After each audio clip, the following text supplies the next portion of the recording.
You're listening to a Frequency Podcast Network production. The Brock and Dalby Podcast. This is the Brock and Dalby Podcast. You know, they say a lot of things can affect your sex drive. You know, the things that you eat, your lifestyle, mental health, all that kind of stuff. Oh, yeah. But also, apparently, being a sports fan can really affect your sex drive.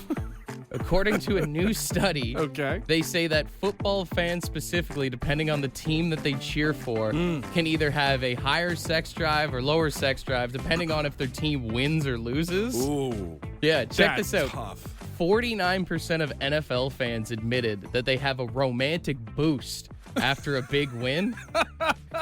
Which, I mean, makes sense whenever a team wins a big game, especially even if it's not football, say like a World Cup, Olympics or something. Oh, for sure, yeah. Everybody's celebrating in their own different ways. People get hyped up. I mean, that's just it. Right? People have a passion for their sports. We romanticize sports. That's just it. We love to turn these just random group of guys or gals out kicking a ball or hitting a puck or whatever. We make it into such this grand thing that when the final buzzer goes, we're just left with all these emotions to put somewhere. Well, and there is a thing called Super Bowl babies, where they look at cities that win the Super Bowl, for example, like a New England. Right. All like whatever 6 of their championships there. Oh. 9 months later, there was a huge uptick in Massachusetts of kids born, even when the Philadelphia Eagles beat the Patriots. Right. There's a huge uptick of kids named Nick after Nick Foles. Oh, I guess so. Right? Eh? So what you're telling me is the city of Buffalo has gone through some pretty serious population control. Yeah, serious. Actually, it says 30% of NFL fans claim that it'll spoil the mood if their team loses a game. You know, like, I'm trying to think, like, I love the Pittsburgh Steelers, and when they lose a big game, I get bummed out. But I'm just trying to picture a scenario where, like, they lose a game, maybe it's a playoff game, and my partner is sitting next to me, and she's feeling amorous, and she's like, hey, how do Get you... off of me. Right? Did you not see that turnover in the fourth quarter? How could you even think about it? Those 12 guys out there couldn't perform, and neither can I. If the Steelers can't finish, how can I be expected to? This is the Brock and Dalby Podcast. So if this whole thing on sports affects your sex drive is true, I was thinking, if maybe you're struggling to rekindle the magic in the bedroom at home right now, especially if you're Canadian, I think what you should start doing is you should start playing great highlights for your man. Oh, so if the idea is that your partner is more likely to get in the mood after a big game, Bring back some good memories. you pull out the ESPN classics to try and get them into the mood. Yeah. Like, I think every Canadian guy gets a little bit going when you hear... On the ice with Aginla. Sidney Crosby. You know, some people put on a dirty movie at home. Just put on the golden goal. Who needs a blue pill when I've got a golden goal? The golden goal might make you gold. I'm standing on guard right now, let me tell you. You got a big Jays fan in your life? Oh, yeah. Touch 'em all, Joe. You'll never hit a You want him to home touch run in your you? life. Put on Touch 'em All Joe. Yes, your partner's sitting on the couch. He's just not seeming like he's in the mood. And you don't play it like right in front of him, but just like subtly in the background. Touch them all, Joe. Yeah, figure out their favorite highlights, have a little Sports Center top 10. Now, that said, could it then work the other way? Oh, Like, you want to kill the vibe? If you're just like, I've had a hard day, my partner is obviously into it, I don't want to like hurt their feelings, could you maybe put on, like, if they're a Cowboys fan, put on literally any of the big games that they've blown in the playoffs? If they're a Patriots fan, put on the Philly play, Right. yeah. And then all of a sudden, they're just not interested. Like, I'm just saying that it should work both ways. The next time you're coming home, you're feeling a little bit frisky, Courtney's like, I don't think that's it. All of a sudden, she just hits a button, and it starts playing Florida winning the Stanley Cup. Oh, my God. And you're just like, you know what, babe? I think I'm just going to go to bed. If I came home frisky one night and she put on the Game 7 collapse against Boston, I might just leave her, dude. The Brock and Dalby Podcast. You cannot escape the news on the internet of the fact that Travis Kelce proposed to Taylor Swift yesterday. It's just everywhere.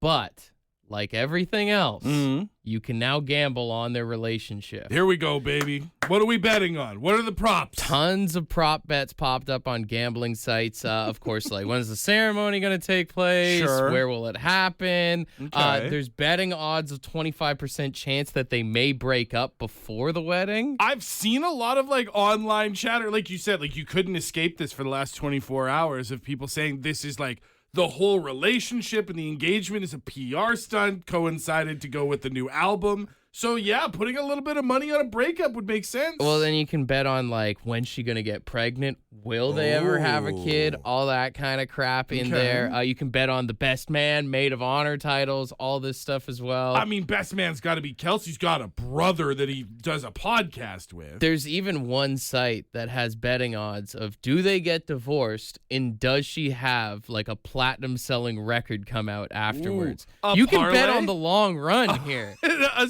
two-stage parlay. They have to get broken up and a hit record. If you think about it, Taylor Swift has the chance to pull off the greatest career move of all time. Because if you look at like her album releases, essentially it's like every 2 years or so she puts out a new album. Sure.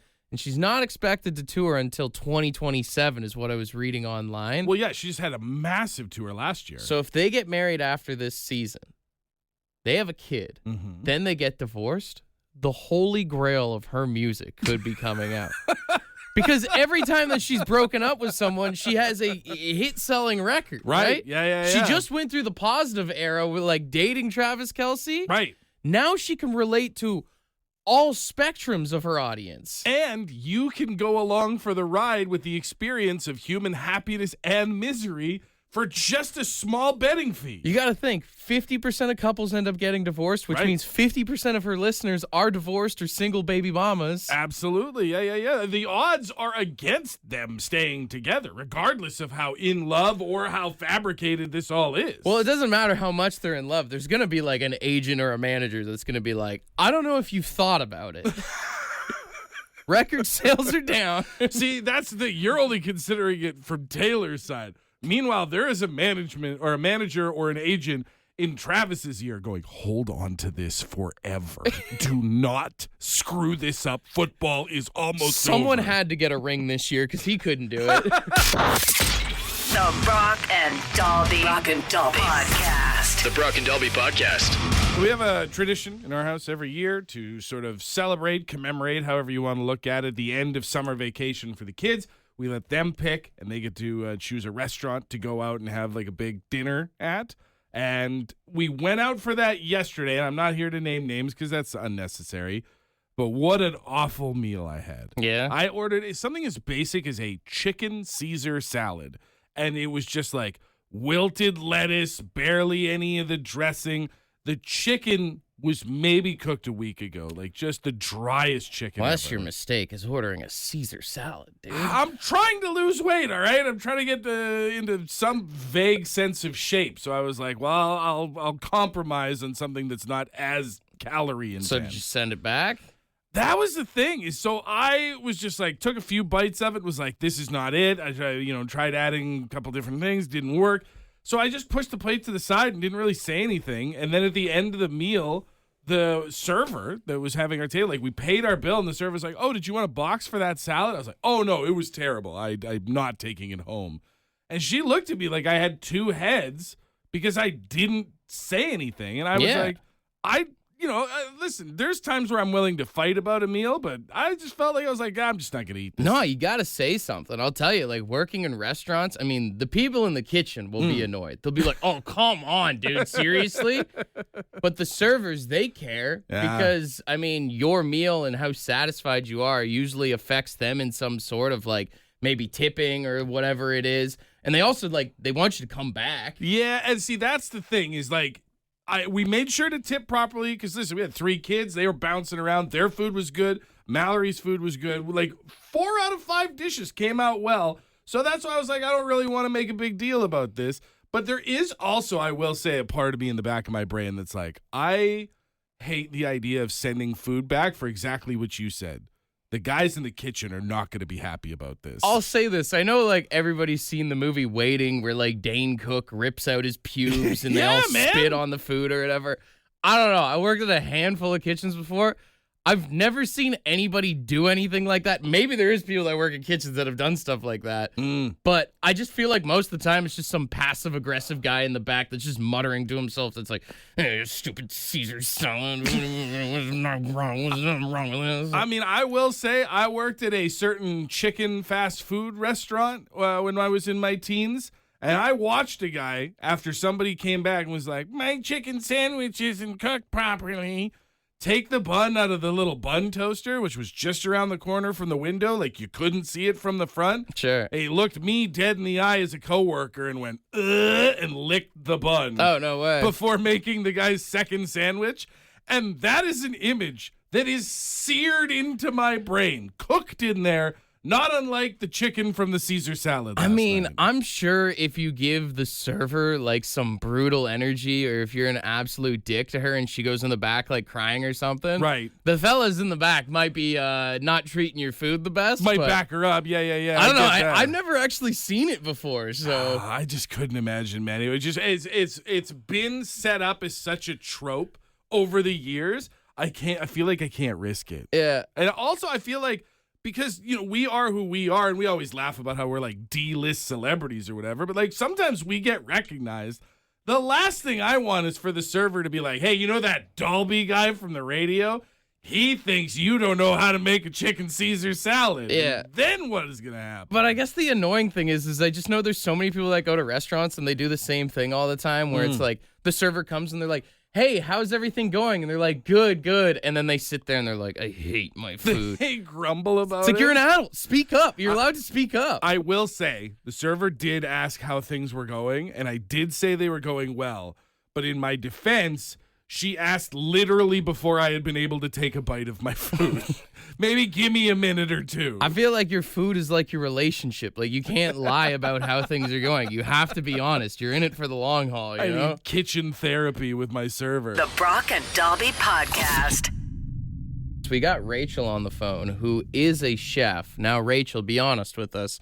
When people send their food back to your kitchen, do you spit on it like they do in the movie Waiting, or how does that work out? There's definitely been a lot of grumbles. I may have once thrown food on the ground in anger.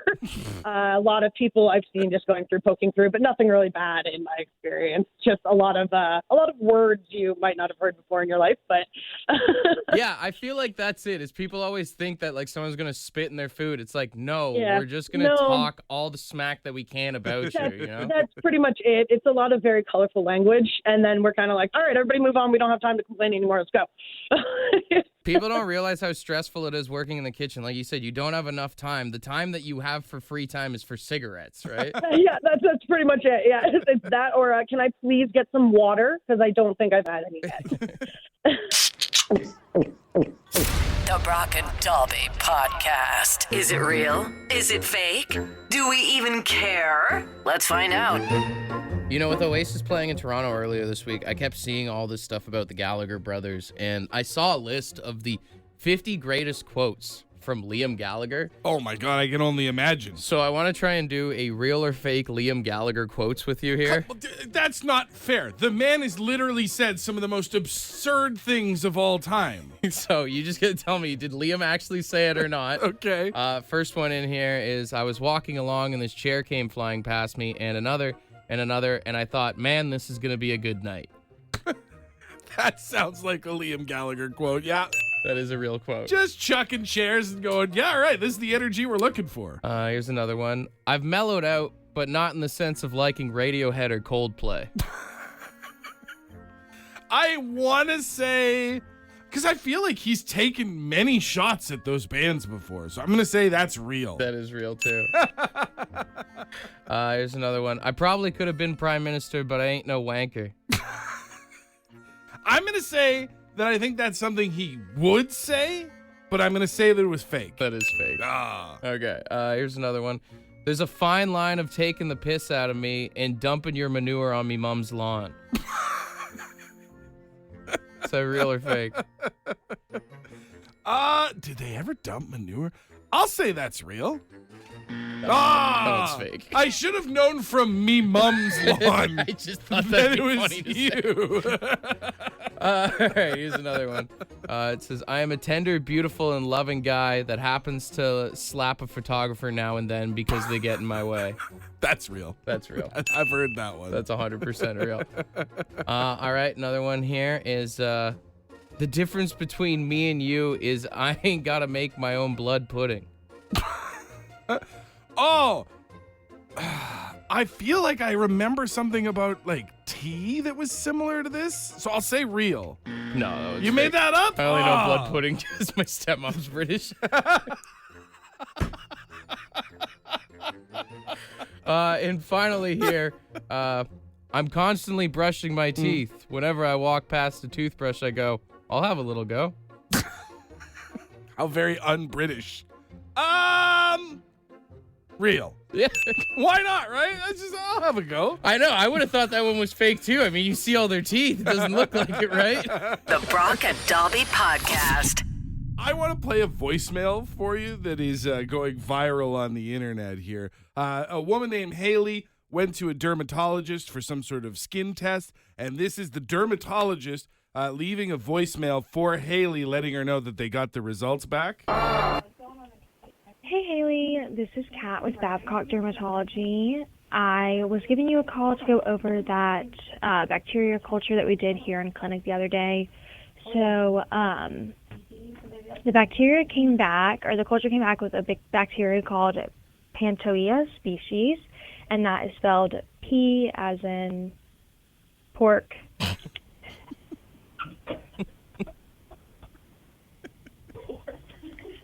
Your coworkers are just losing it. Sorry. A as in apple, N as in new. I just love all the apologies.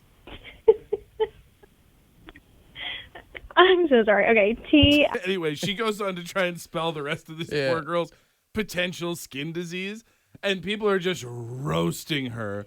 But I do feel bad because I feel like leaving a voicemail in 2025 is a stressful occasion. I mean, I don't think I've ever actually had to like phonetically spell out something too. So like, I mean, when P comes to mind, it would have been hard not to just be like P as in penis. Like that would have been the first thing I feel like I would have done. That is not the NATO phonetic alphabet. Is there a certain way you're supposed to do this? Well, so NATO, NATO, the organization, Yeah, has yeah. a standardized phonetic alphabet so that all communications amongst like government and military officials can be made. So P is for Papa.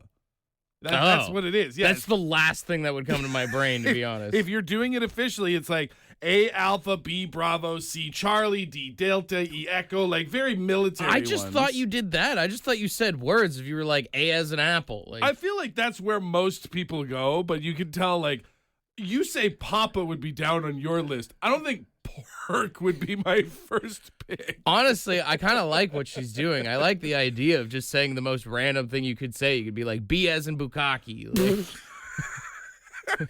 And all of a sudden, the person's not worried about what skin disease they might have. Yeah. They're just going, hold up. that's G as in gangbang.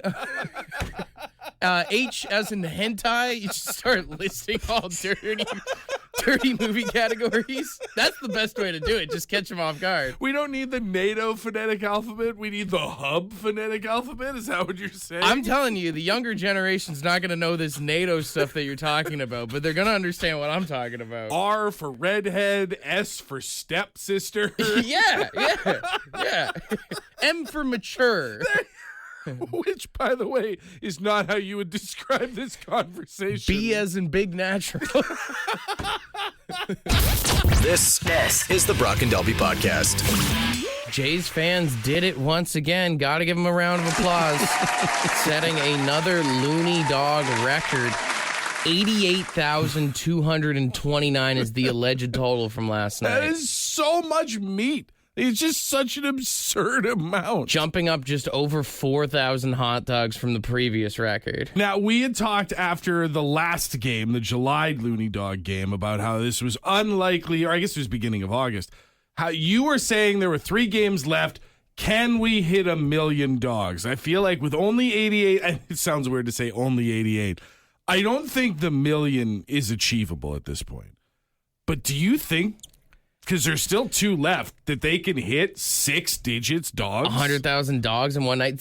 People are taking this as a challenge now, is the one thing, right? Like, people are literally going to this game just to try and eat as many hot dogs as they can. So, quite possibly, yes. I would be just blown away to see it. And I would also wonder, like, is this a health crisis? For sure it is. But I think we need people to commit. I mean, you can get 55,000 people in the Sky Dome. Right. I think if you buy one of those tickets for the next Looney Dog game, you need to sign a waiver that you're going to at least eat 2 hot dogs. Right. Well, it's like a comedy club, right? If we can get 55,000 people to eat 2 hot dogs, we're doing that, no problem. In a comedy club, most times when you go in, there's a sign on the wall that says there's a 2-drink minimum. We need a 2-dog minimum. We need a 2-dog minimum at the Sky Dome to make sure this whole season, as well as the Jays have been doing, this whole season is a waste if we don't hit 100,000 dogs. The boys are giving it their all on the field. The least you can do is eat a couple dogs, you know? Although they did kind of blow that game last night while everybody... Maybe the bullpen was eating dogs, The too. burps. Imagine playing around that Brock and smell. Dobby Podcast.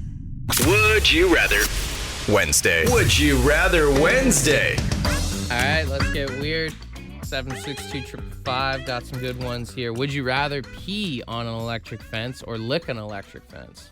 Most people don't seem to understand that electricity can jump through a stream of urine. I think I would rather lick because I feel like if you make contact, it's going to shoot you off a little Jolt faster. you back, you won't be a full conductor, you think? Maybe, whereas if I'm like in the stream, I feel like I'm going to get zapped harder. I've done the peeing on the fence. I've never tried the licking, and I'm always down to try something once. So. I would prefer if you actually didn't do that unless you did it live on the air, because then we get a ratings bonus. Someone said, would you rather eat worms or be eaten by worms? I mean, I think the first one, right? I mean, I'd prefer to not be dead. You have to be dead or dying to be eaten by the worms. So yeah, I'll begrudgingly eat worms and stay alive. Depends the type of day, you know? Depends how you feel about yourself, you know? Some days, let the worms take me. Someone said, would you rather always have the same song stuck in your head or always have the same dream at night? It's tough for me because you know this, I don't really remember my dreams very often. So like, even if I'm having the same dream, I'm probably not going to be affected by it. Whereas listening to the same song every day is going to make me want to be eaten by worms. I mean, we already work here. So, you're kind of already fulfilling the first one. And I'm TNT. Oi. Dynamite. Oi. Someone said, would you rather be a rabbit or a horse? Rabbits seem like they got a pretty sick life. But if you're like a racing horse, True. you got a good life. I mean, unless you break a leg. That's the thing, is like, it doesn't take much for even the best horse life to go downhill pretty fast. But then again, people hunt rabbits, right? Like, no one's hunting horse. Get caught in a snare. Yeah. And then at least you're a delicious stew. Yeah. But Would you rather be stew or lipstick? stew or glue. It's up to you. This is the Brock and Dobby Podcast. Burning Man Festival is going down in the desert there. Oh, yeah. But something bad happened. Uh-oh. Apparently, the infamous Burning Man Festival's Orgy Dome has been destroyed by a dust storm. Sorry. One more time? There's apparently a thing called the Orgy Dome. As I say, you called it the famous. I have never heard of this. That's what the article says. I mean, I don't think we're in those circles to know about it. But I guess it's a big thing when you go out to Burning Man, you hit up this dome and you can figure it out. This is the Mad Max sequel I never watched. The Orgy Dome's official Instagram page posted this. Sorry, what? Why does this keep getting weirder? This is a big thing, literally. It says, our build team worked so hard this past week to erect our lovely place. Why erect? Pun intended. Yeah. Unfortunately, the winds yesterday undid all that labor and wrecked our structure. We are still here and thankfully safe. We hope to gift the playa some workshops and we'll keep you updated. God, where will Earth's dirtiest humans go to have sex now? So greasy, dude. What does the Orgy Dome at Burning Man smell like? I mean, I've always thought Burning Man must stink. Yeah. That has got to be the grossest smelling space in all of planet Earth. Do you think, did the winds knock it down, or was this an act of God? You know what I mean? Yeah. I'm not sure I believe in a higher power, but today I think I do. I don't think there's enough hand sanitizer in the world. You thought COVID was gross. If you've been to the Orgy Dome, you don't need the vaccine. This is the Brock and Dalby Podcast. Ed's word of the day. Let's see what he's got. Good morning. Now today's word is Canoris. Yeah, Canoris. Canorous. Canoris. And it's pleasant sounding or melodious, whatever it is. Yeah. That to me that's just rock music. That's my pleasant sounding thing. Anyway, that just about does it. Have a great one. Cheers her up. Canoris. I thought he was saying Kenora. I thought he was talking about that small town when you drive through the border of Manitoba into Ontario. Canoris, just pleasant sounding. Like I looked it up on Merriam-Webster here, and it says nightingales are canorous birds. So, I don't even know what that is. Well, just they're nice sounding birds. They're birds with a nice song. I don't think there's any bird that I would consider I was Canoris. gonna say, I know you would disagree as someone who famously hates songbirds, but yeah, that's most people would consider them Canoris. I think there's a lot of animals. guys that drive Honda Civics that think their engines sound Canoris, but it's like. You know where you find a lot of people who are mistaken about Canoris is karaoke night. Oh, yes. A lot of people signing up for a lot of songs thinking they're pretty Canoris, and they are not. Canoris. Use it wherever you can, all right? Want to be a part of the podcast? Leave a message on the Bad Line. The Bad Line is the answering machine for the Brock and Dalby Show. To get the number, text the word BAD to 762-555. Thanks for listening to the Brock and Dalby Podcast.